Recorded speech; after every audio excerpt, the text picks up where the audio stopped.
నమస్కారం, one TV news కి స్వాగతం. హెడ్లైన్ చూద్దాం.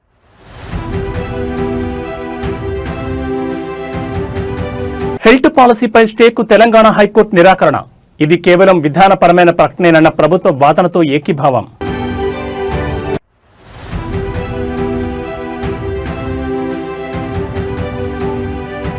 సుప్రీంకోర్టుకు చేరిన ఇండిగో సంక్షోభం.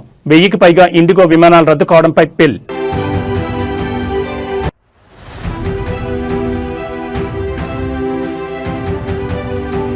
ఏపీ అధికార భాషా సంఘం అధ్యక్షుడిగా విక్రమ్ పూలా ఉత్తర్వులు జారీ చేసిన ఏపీ ప్రభుత్వం.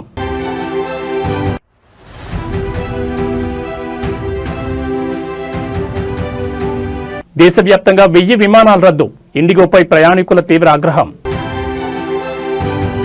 ఇక డీటెయిల్స్ చూస్తే దేశవ్యాప్తంగా ఇండిగో విమానాలు వేల సంఖ్యలో రద్దయిన విషయం తెలిసిందే. 5వ రోజు కూడా ఇవాళ విమానాలు రద్దు చేశారు. దీంతో ఓ విదేశీ మహిళ ఇండిగో కౌంటర్ వద్ద రుసరుసలాడారు. ముంబై విమానాశ్రయంలో ఉన్న ఇండిగో కౌంటర్ వద్ద హంగామా చేసింది. నైజీరియా దేశస్థురాలైన ఆమె తన భాషలో గట్టిగా అరిచింది. ఎయిర్లైన్ కౌంటర్ వద్ద టాప్ ఎక్కి మరీ ఇండిగో సిబ్బందిపై ఆవేశంగా ఊగిపోయింది. ఈ ఘటనకు చెందిన వీడియో ప్రస్తుతం వైరల్ అవుతోంది. కౌంటర్ విండో వద్ద ఏకధాటిగా అరిచిన ఆమె ఆ విండోపైకి ఎక్కింది. తీవ్ర అసహనానికి గురైన ఆమె తన బాధను చెప్పుకుంది. అక్కడ ఇండిగో విమానాల కోసం పడికప్పులు కాస్తున్న వందల సంఖ్యలో ప్రయాణికులు కూడా ఆమెకు మద్దతుగా నిలిచారు. ఇతర ప్రయాణికులను ఉద్దేశిస్తూ కూడా ఆమె అరుపులు కేకలు పెట్టింది. 5వ రోజు ఇవాళ 4 విమానాశ్రయాల్లో సుమారు 400 విమానాలను రద్దు చేశారు.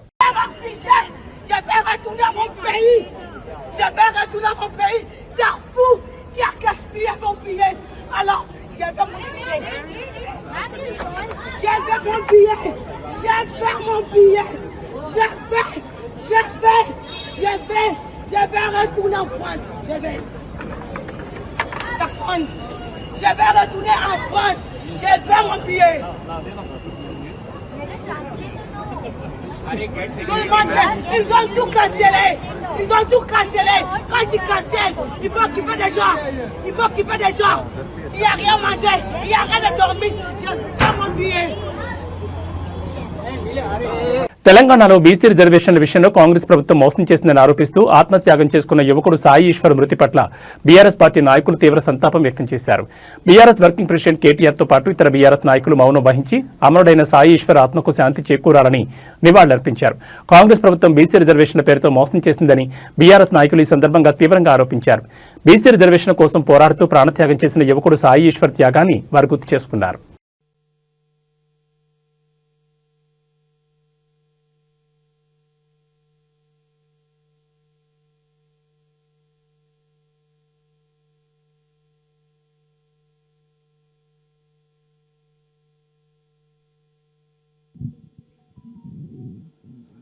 జోహార్ సాయి ఈశ్వరాచారి, జోహార్ సాయి ఈశ్వరాచారి.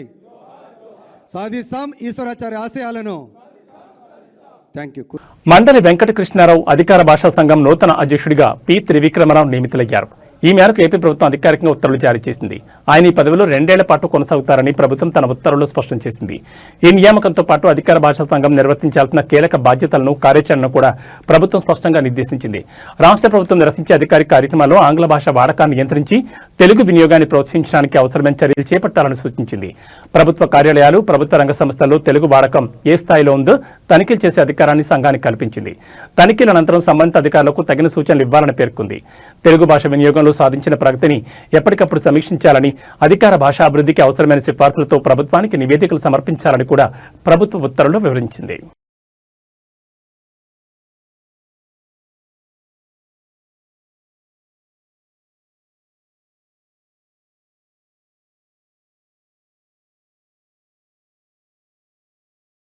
హైదరాబాద్ నగరంలోని పారిశ్రామిక భూములను ఇతర అవసరాలకు కేటాయించేందుకు రాష్ట్ర ప్రభుత్వం తీసుకొచ్చిన HILD Hyderabad integrated lifestyle township పాలసీపై మధ్యంతర ఉత్తర్వులు ఇచ్చేందుకు హైకోర్టు నిరాకరించింది.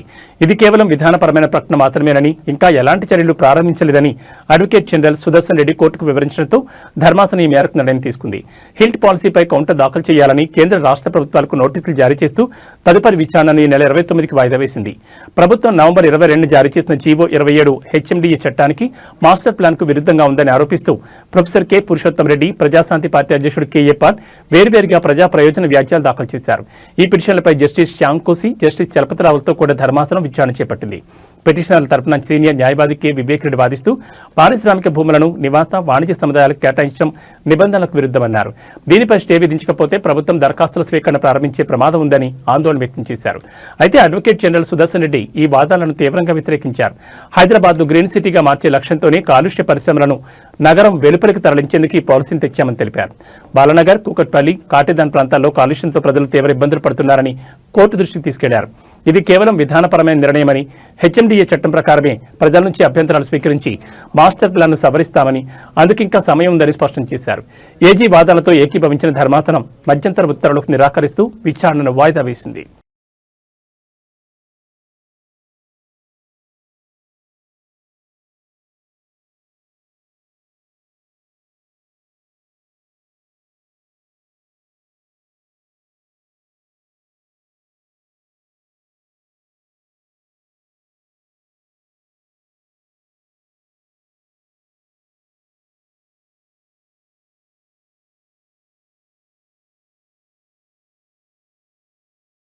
ఇండిగో విమానాల రద్దుతో ప్రయాణికులు తీవ్ర ఆందోళన చెందుతున్నారు. నేటితో 4వ రోజు సైతం ఇండిగో విమానాలు రద్దయ్యాయి. దీంతో ఎయిర్పోర్ట్లో దారుణమైన పరిస్థితులు కనిపిస్తున్నాయి.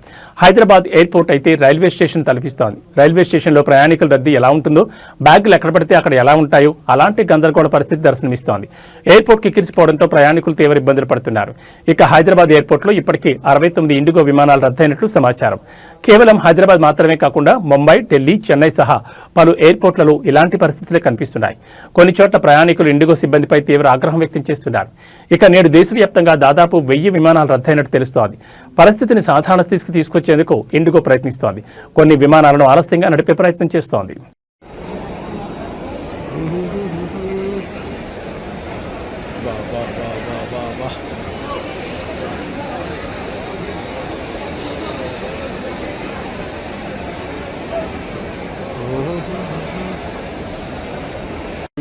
बाइक सभी कैंसिल होने के बाद की पोजीशन, पब्लिक परेशान, व्यवस्था धाराशायी, कंपनी की तरफ से, प्रशासन की तरफ से कोई सहयोग नहीं है, यात्री परेशान।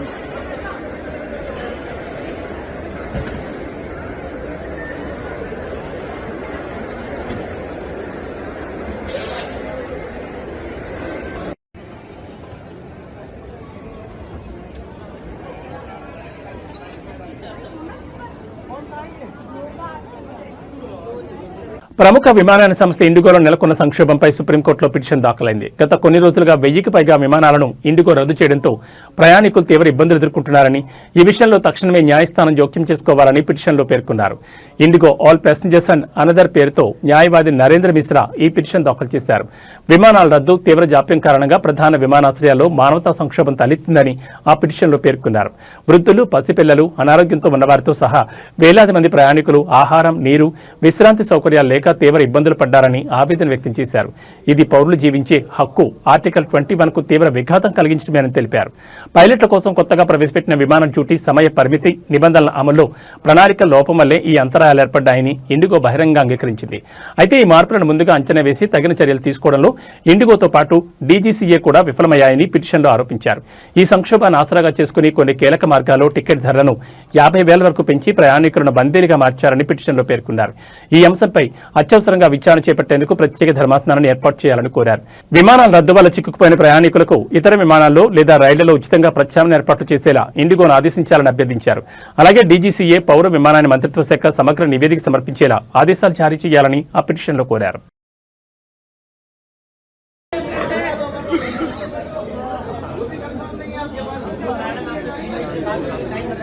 अगर ये जवाब नहीं दे पा रहे हैं तो आप ये लेवल तो होंगे ना,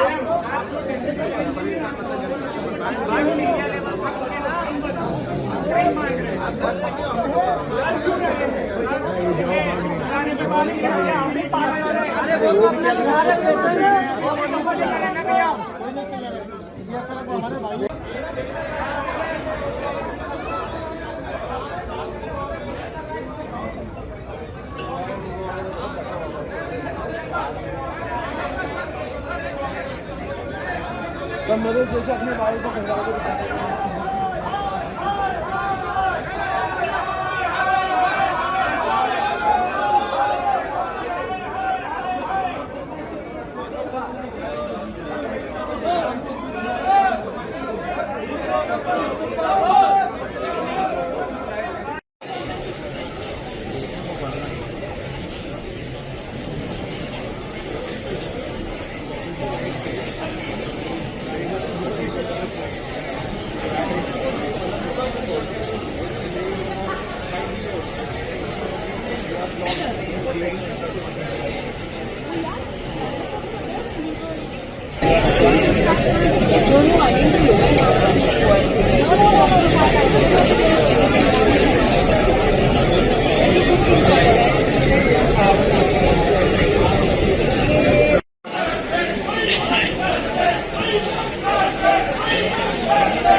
ಅಲ್ಲ ಎಲ್ಲಾದ್ರೂ ಈಗ ನಮ್ಗೆ ಅದ್ರ ಬೇಕಿಲ್ಲ ಸರ್.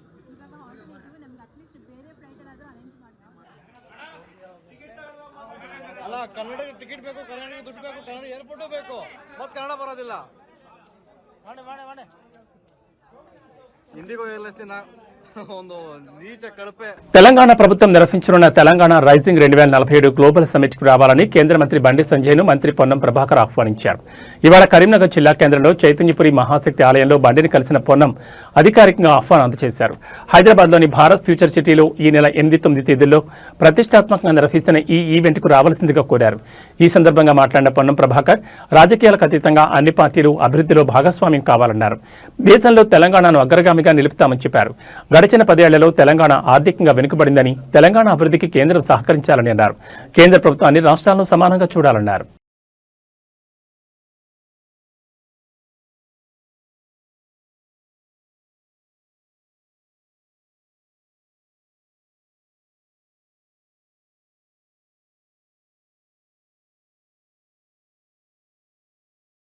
ఉపాధి కోసం జన్మనిచ్చిన తల్లిదండ్రులను పుట్టిన ఊరును వదిలి ఖండాలు దాటి వెళ్లిన యువకుడు ఉగ్రవాదుల చెరలో చిక్కాడు. తన బిడ్డ ఎలా ఉన్నాడు అంటూ కన్న తల్లి ఊరంతా ఆ అబ్బాయి కోసం తలడిల్లుతున్న ఘటన యాదాద్రి భువనగిరి జిల్లా బండ సోమారం గ్రామంలో చోటు చేసుకుంది. దేశంలోని మాలి దేశంలో కోబరి ప్రాంతానికి వెళ్లాడు. ఎంత బిజీగా ఉన్నా ప్రతిరోజు ఉదయం 9 గంటల సమయంలో తల్లిదండ్రులతో మాట్లాడేవాడు. గత నెల 22న అతడి ఇంటికి చివరి కాల్ చేశాడు. ఆ తర్వాత రోజు నుంచి అతడి ఫోన్ స్విచ్ ఆఫ్లో ఉండడంతో తల్లిదండ్రులు ఆందోళనకు గురయ్యారు. ఈ నెల 4న బోర్వెల్ కంపెనీ ప్రతినిధులు ప్రవీణ్ తల్లిదండ్రులకు ఫోన్ చేసి అతడు కిడ్నాప్ అయ్యాడని సమాచారం అందజేశారు. కాగా 23న ప్రవీణ్ విధులు ముగించుకుని తాను ఉంటున్న గది వద్దకు వెళ్తుండగా JNIM సంస్థకు చెందిన ఉగ్రవాదులు కిడ్నాప్ చేశారని తెలిపారు. గతంలోనూ ఆ ప్రాంతంలో అదే సంస్థకు చెందిన ఉగ్రవాదులు కొంతమంది విదేశీయులను కిడ్నాప్ చేశారు. బోర్వెల్ కంపెనీ ప్రతినిధులు భారత రాయబార కార్యాలయం అధికారులతో ప్రవీణ్ ఆచూకీ కోసం సంప్రదింపులు జరుపుతున్నారు. ఈ క్రమంలోనే ప్రవీణ్ కుటుంబ సభ్యులు తమ కుమారుణ్ణి ఉగ్రవాదుల చెర నుంచి విడిపించాలని భారత ప్రభుత్వానికి విజ్ఞప్తి చేస్తున్నారు.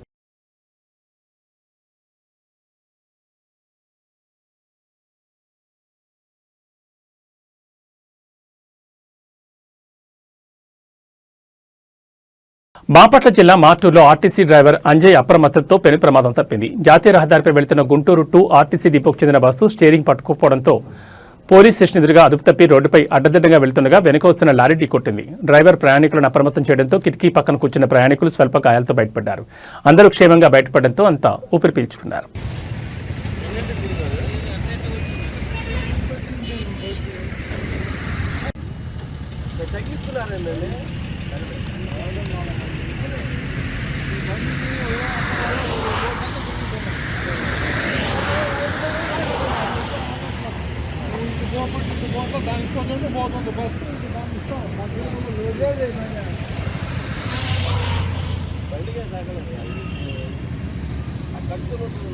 తగిలింది వాడు లారీ వాడు జాగ్రత్తగా వాడు మెయింటైన్ చేసుకుంటూ వచ్చేదానికి జనం మొత్తం లోన ఆల్రెడీ తెలుసుగా వాళ్ళు ఆడ నుంచి కాకలు వేసుకుంటారు. లోన డ్రైవరు చాలా బస్సు ఆగట్లేదు.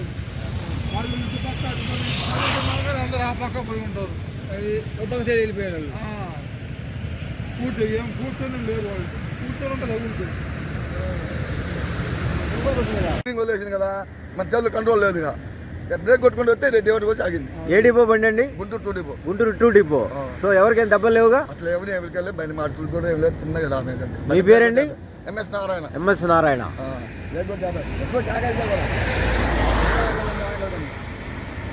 చాలా సమస్యపూర్తిగా వ్యవహరించారు. సీఎం రిలీఫ్ ఫండ్ అభాగ్యులకు ఒక వరం అంటున్నారు మంత్రి మండిపల్లి రామప్రసాద్ రెడ్డి. అన్నమయ్య జిల్లా రాయచూడిపట్నం మంత్రి క్యాంపు కార్యాలయం నందు వారి సోదరులు డాక్టర్ మండిపల్లి లక్ష్మీప్రసాద్ రెడ్డి టీడీపీ శ్రేణులతో కలిసి 55 మంది లబ్ధిదారులకు 55 లక్షల రూపాయల సీఎం రిలీఫ్ ఫండ్ చెక్కులు అందజేశారు.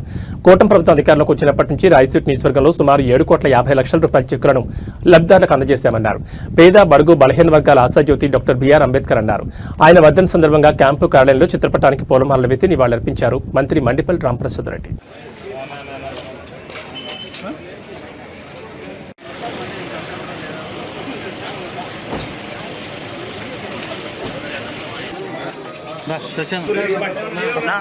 రావుతున్నా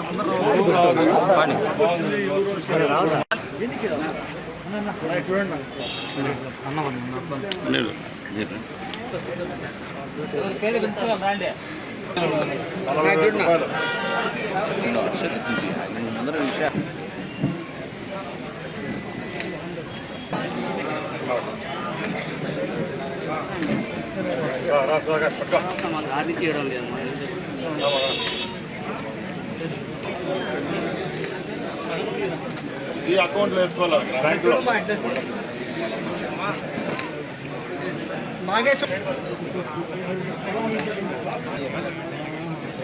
అడిగినా గలివిడిగా సరేనా విజువల్ తీసుకొచ్చేసాను.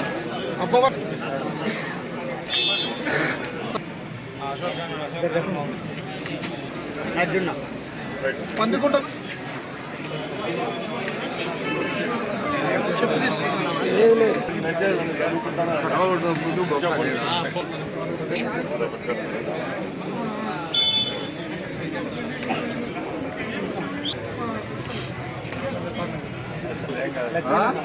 మళ్ళీ ఏం కాదు, గవర్నమెంట్ కూడా కష్టాల్లో ఉంది. మూడే శివనాయక్ 1,20,000 వచ్చింది. అందరికీ నమస్కారం.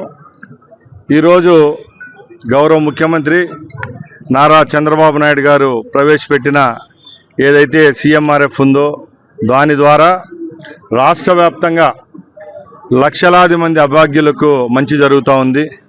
దానిలో భాగంగానే కార్పొరేట్ హాస్పిటళ్లలో ఎవరైతే చికిత్స కోసం ఖర్చు పెట్టుకున్న డబ్బులను ప్రభుత్వం భుజాన పైన వేసుకొని వారికి చెల్లిస్తుండే విధానమే ఈ సీఎంఆర్ఎఫ్ స్కీము.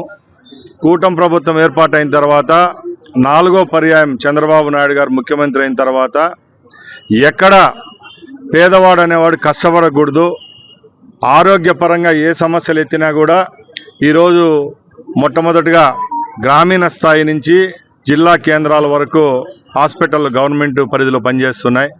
అవే కాకుండా కార్పొరేట్ చికిత్స కోసం ఎవరైతే కష్టపడి ఆస్తులు అమ్ముకొని అలాగే బంగారు తాకట్టు పెట్టుకొని ఈరోజు కార్పొరేట్ హాస్పిటళ్లలో చికిత్స చూపించుకుంటున్నారో అలాంటి వారికి కూడా వరంలాగా ఈ సీఎంఆర్ఎఫ్ పనిచేస్తూ ఉంది.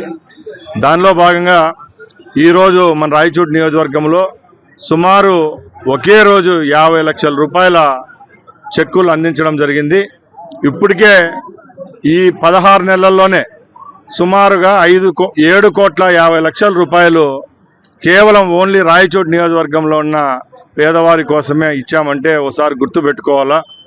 ఎక్కడ ఆరోగ్య రంగంలో నిర్లక్ష్యం చేయకుండా గ్రామస్థాయి హాస్పిటల్ ప్రైమరీ హెల్త్ సెంటర్ల దగ్గర నుంచి జిల్లా కేంద్రాల్లో పనిచేస్తున్న ఏరియా హాస్పిటల్స్, డిస్ట్రిక్ట్ హాస్పిటల్స్, ఇవే కాకుండా అన్ని హాస్పిటళ్లలో నాణ్యమైన సేవలు అందిస్తుంది ఈ ప్రభుత్వం. అలాగే ఎవరైనా మంచి చికిత్స కోసం పెద్ద హాస్పిటల్లకు అప్రోచ్ అయ్యే వాళ్ళు కూడా ఈరోజు ఈ సీఎంఆర్ఎఫ్ స్కీమ్ను ఉపయోగించుకొని ఒక వరంలాగా వాళ్ళ కుటుంబాలకు వారి ప్రాణాలకు సంభవించిందంటే ఒకసారి మనం అందరం గ్రహించాలా. ఈ ప్రభుత్వం ఏర్పాటైన తర్వాత ఆరోగ్యం రంగంపై పూర్తి చిత్తశుద్ధితో పనిచేస్తూ ఉంది.